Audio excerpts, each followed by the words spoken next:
ভোটের পরই উত্তপ্ত মুর্শিদাবাদের রানীতলার হোসনাবাদে চলল গুলিতে গুরুতর আহত 3 শিশু সহ এক যুবক। গুলি চালায় আতঙ্কে এলাকাবাসীরা। রানীতলার ঘটনা, সেখানে গুলি চলেছে, আহত হয়েছে 3 শিশু সহ এক যুবক।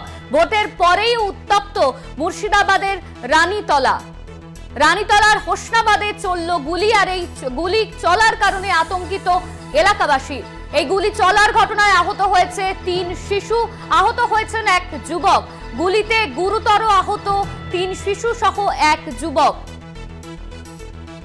মুর্শিদাবাদের রানীতলার ঘটনা, সেখানে ভোটের পরেই উত্তপ্ত পরিস্থিতি, গুলি চালানোর মতো ঘটনা ঘটেছে সেখানে। আর এই গুলি চালায় আহত হয়েছে 3 শিশু সহ এক যুবক। রানীতলার হোসনাবাদে চলল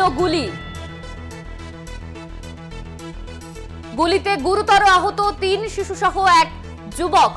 মুর্শিদাবাদের রানীতলার হোসনাবাদের ঘটনা, গুলি চলায় আতঙ্কিত এলাকাবাসী।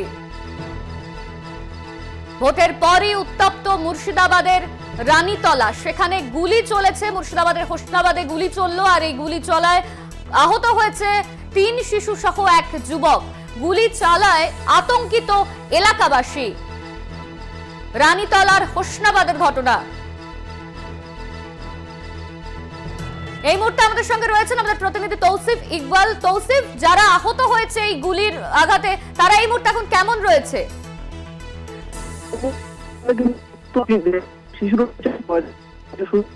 আরেকজন যুবক রাজীব, সে গুরুতর অবস্থায় কিন্তু তাকে নিয়ে যাওয়া হয়েছে মুর্শিদাবাদ মেডিকেল কলেজ হাসপাতালে। সেইখানে সে চিকিৎসাধীন অবস্থায় রয়েছে বলে জানা যাচ্ছে। তৌসিফ, কিভাবে এই ঘটনা ঘটলো? দেখো, গতকাল লোকসভা নির্বাচন হয়ে গিয়েছে, পাশাপাশি ভগবানগোলা বিধানসভায় ছিল উপনির্বাচন। আর সেই নির্বাচন শেষেই কিন্তু এই উত্তপ্ত হলো রানীতলা থানার অন্তর্গত হোসনাবাদ গ্রাম। জানা যায় যে বুধবার সকালে কিন্তু চলে গুলিতে 3 জন শিশু আহত হয় এবং একজন যুবক আহত হয় গুরুতর। জানা যায় যে সকালবেলা, অর্থাৎ বুধবার সকাল থেকেই পানির ছাদের জল গড়া নিয়ে ঝামেলা হয় এবং তার ফলেই কিন্তু সিপিআইএম এবং তৃণমূলের মধ্যে সংঘর্ষ উত্তপ্ত হতো হোসনাবাদ। জানা যায় যে তৃণমূল যে মেম্বার রয়েছেন গ্রামের, সেই মেম্বারের নেতৃত্বে কিন্তু জোট কর্মী সমর্থকদের উপরে গুলি চলে, এমনটা জানা যায়। ধন্যবাদ তোমায় তৌসিফ। আমাদের সঙ্গে ছিলেন আমাদের প্রতিনিধি তৌসিফ ইকবাল।